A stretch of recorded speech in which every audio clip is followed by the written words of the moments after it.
ஒரு அழகான கிராமத்தில் அருண் என்ற ஒரு சிறுவன் வாழ்ந்து வந்தான். அவன் மிகவும் ஆர்வமுள்ளவன். கிராமத்தின் எல்லையில் ஒரு பழைய காடு இருந்தது. அந்த காட்டுக்குள் யாரும் செல்ல மாட்டார்கள், ஏனெனில் அங்கே ஒரு மாய குளம் இருக்கிறது என்று சொல்வார்கள். ஒரு நாள் அருண் அந்த கதையை உண்மையா என்று தெரிந்து கொள்ள முடிவு செய்தான். அவன் தைரியமாக காட்டுக்குள் சென்றான். சிறிது நேரத்தில் மரங்களுக்குள் ஒளிந்திருந்தத ஒரு அழகான குளத்தை அவன் கண்டான்.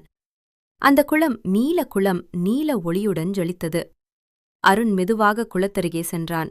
அப்போது திடீரென குளத்திலிருந்து ஒரு மென்மையான குரல் கேட்டது. அருண், நீ என்ன தேடிக்கொண்டு வந்தாய்? அவன் அதிர்ச்சி அடைந்தாலும் தைரியமாக சொன்னான். நான் இந்த குளத்தின் ரகசியத்தை அறிய வந்தேன். அந்த குரல் மீண்டும் சொன்னது. இந்த குளம் உண்மையான ஆசைகளை மட்டுமே நிறைவேற்றும். ஆனால் அது சுயநலமான ஆசைகளை ஏற்காது. அருண் சற்று யோசித்தான். பிறகு சொன்னான், என் கிராமத்து சிலர் தண்ணீர் இல்லாமல் கஷ்டப்படுகிறார்கள். அவர்களுக்கு எப்போதும் தண்ணீர் கிடைக்க வேண்டும். அந்த குளம் திடீரென பிரகாசமாக ஒளிர்ந்தது. சில நொடிகளில் கிராமத்தின் அருகே ஒரு புதிய தெளிந்த நீரூற்று தோன்றியது. அருண் மகிழ்ச்சியுடன் வீட்டிற்கு திரும்பினான். அவன் எந்த தனிப்பட்ட ஆசையையும் கேட்கவில்லை. ஆனால் அவன் கிராமம் முழுவதும் மகிழ்ச்சியடைந்தது. அன்று முதல் அந்த மாயக்குளம் யாருக்கும் தெரியாமல் அமைதியாகவே இருந்தது.